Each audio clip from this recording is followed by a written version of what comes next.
we'll start with this real quick. I got to deal with something here. Greatest rule of thumb, of course, is that if you have to call yourself masculine or alpha, then you probably do not exhibit those qualities in general. People keep asking me whether or not we need a Joe Rogan of the left, or whether or not I am the Joe Rogan of the left. And I keep repeating to the Democrats, at least, that like a Joe Rogan is not going to solve their problems. They need to change their policies. I think recently you said on Twitter or something like that you realized that you hadn't taken a weekend off from streaming in 18 months or a year and a half or something like that? 18 months, no, since 2018. 2018, that's what it was, since 2018. I had not taken 3 continuous days off. Right, you can't do that at 60. That's what you think. Sure. All right, y'all, if you are a regular listener to this show, then you know that for the past couple of years, I have been very interested in the state of masculinity. We've talked about the rise of bro podcasting, the male loneliness crisis, male body image, and there is one man that I think embodies all of these conversations, Hasan Piker. Yeah, I went on, it's been a minute. I went to the NPR studio in Los Angeles.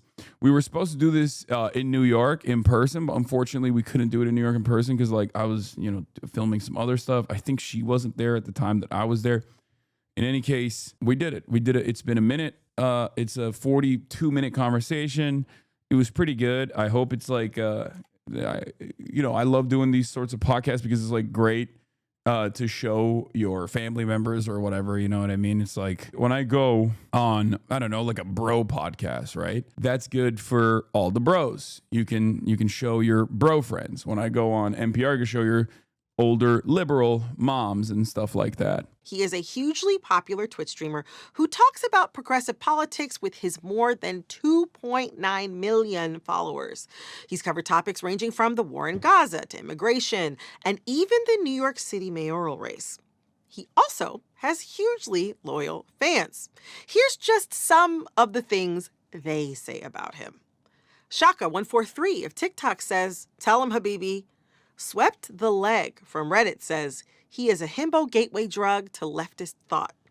And lil.gay.ray from Instagram says, "Not to be dramatic, but I'd die for this man, LOL."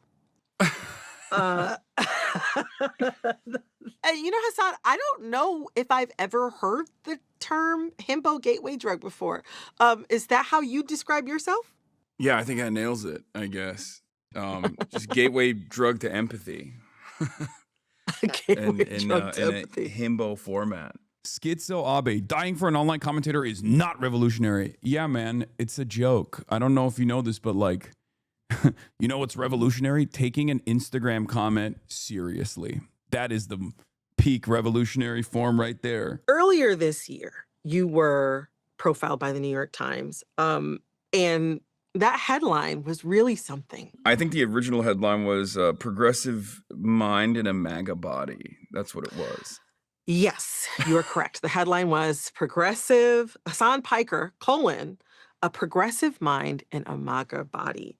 Which, I have to ask, what is a MAGA body?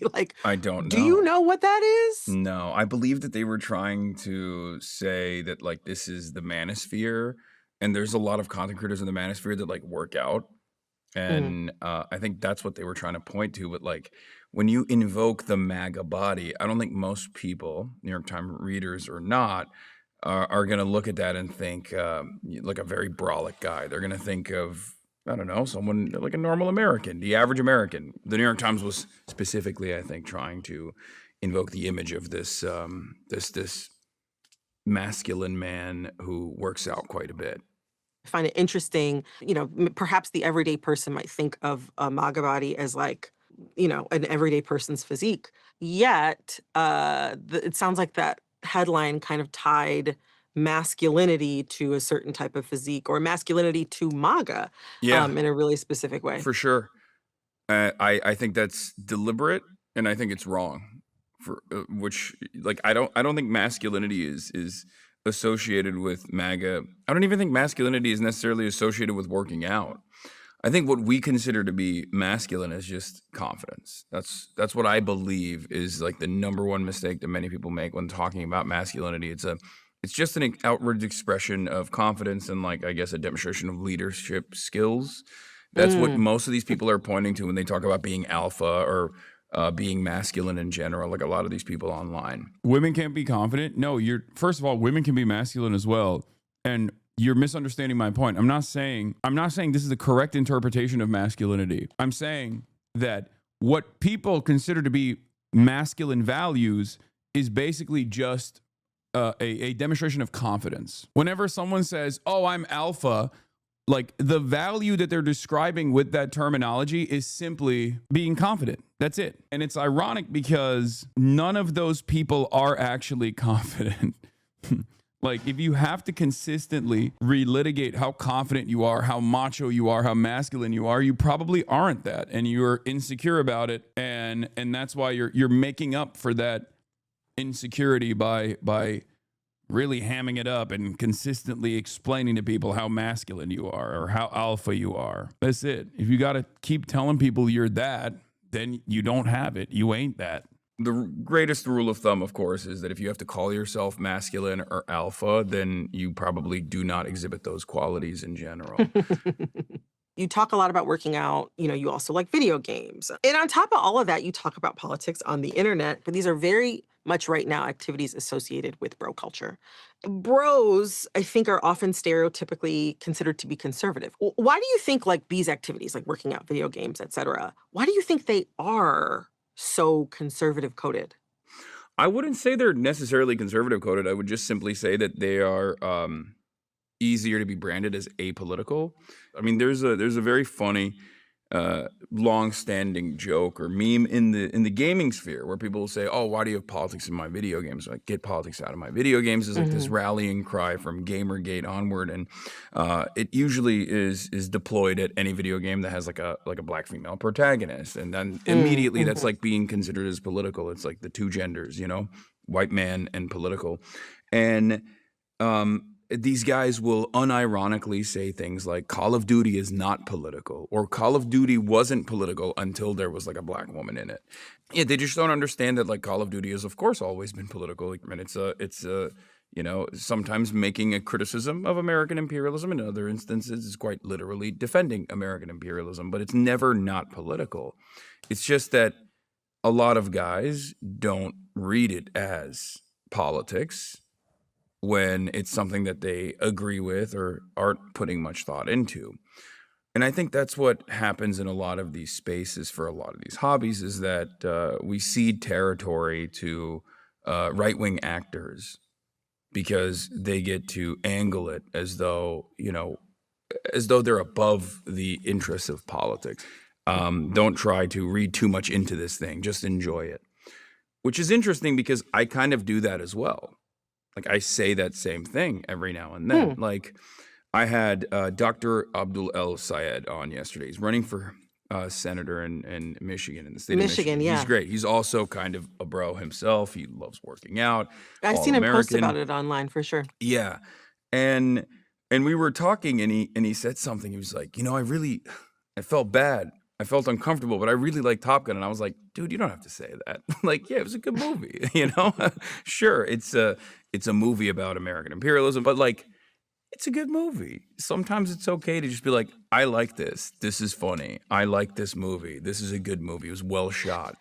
How much of the current men's rights movement, which are associated with hate groups, only have oxygen because leftists don't take that space? No, I don't think it's because leftists don't take that space. Here's what I think about leftists not being able to, quote unquote, take up space. If you are on the left, on the political left, you are not being represented by party politics. You're not being represented by the liberal media ecosystem. You are, as a matter of fact, considered antagonistic to both the left flank of media. This isn't to say that they're leftists, liberals, right? And certainly considered public enemy number one to the right flank of the media. This creates an environment where you're catching it from both ends and you're just basically on an island by yourself. Right-wingers, no matter how far right they are, can still be elevated by and represented by the right flank of media. That's the difference. This is precisely the reason why you don't see a lot of like leftist commentary in these spaces, because right-wing commentary, no matter how far right,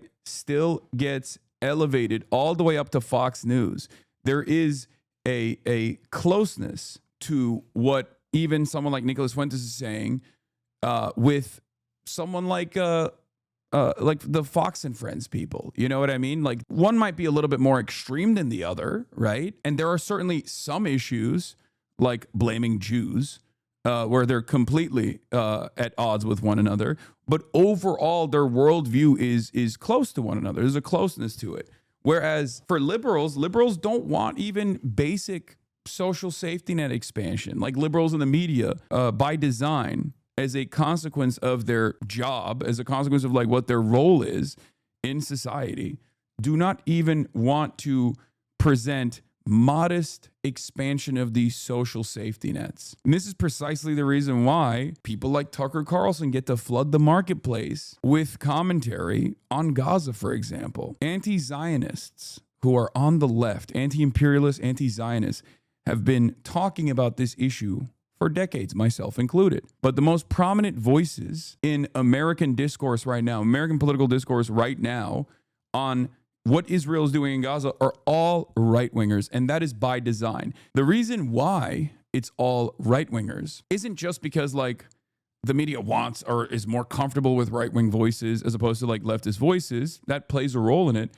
But I think like that major motivation from even liberal outlets in general that will every now and then with sympathetic people that work in places like NPR, like such as this interview, right? They'll drip feed people like myself into these top rosters and my worldview into these like platforms. But I will never have the same placement as like Scott Jennings, right? Or someone who has my politics will never have the same consistent placement on liberal outlets in a way where even like the Podjohns can get it. You will never see Tucker Carlson's position on Israel on Fox News. Yes, but also Tucker Carlson came from Fox News, right? Like he is the perfect example of this, where like he already is an OG Fox News demon. He is a Fox News manufactured creation. Like they made Tucker Carlson. They gave him the largest platform he could possibly have. And then he took that influence and he took that platform and now he can do stuff on the independent side. And he still carries a lot of weight with his voice. This is what happens. This is usually what happens. This is how right-wing voices are so much more prominent than left-wing voices, even on the independent media side. Many of the right-wing voices are also directly funded by the same institutional donors to the Republican Party because there is an ideological commitment to a project. I talk about this all the time, but it's like, if you want to do a real left-wing broadcast, it has to be grassroots because no institutional donor is ever going to fund a media initiative that revolves around dismantling a system that they benefit from, a system that they have designed, a system that they are purposefully participating in. Like, what billionaire is going to be like, I'm going to give $100 million to a guy that says billionaires shouldn't exist? That's not going to happen. Leftist voices have to create a grassroots movement. There are not that many Engelses out there, is what I'm saying. Okay. It's not common. And the closest you can get to that is a guy like George Soros, and his foundation is not leftist at all. It's very much liberal. And liberalism is always going to be antagonistic to leftist values and leftist politics. When push comes to shove and there's an issue that hurts their bottom line, liberals are going to openly present the left as an antagonist, openly present the left and left momentum as a spoiler. We're talking about sort of how your progressive politics had developed over time. And speaking of your politics, like you have done interviews with AOC, Bernie Sanders, Zohran Mamdani, but also you sat down with figures like Theo Von, and most recently, at least at the time of this conversation, the Nelk brothers, The Nelk or the boys. Nelk boys, right after they, The Nelk right brothers. after they had interviewed Benjamin Netanyahu. Yeah, that was crazy. That was it was something. What's your thought process behind engaging both progressive politicians and people who share similar politics to you, as well as, more conservative or questioning figures like, the Nelk Boys and Theo Von? So I bracket those guys off as like, I guess, apolitical.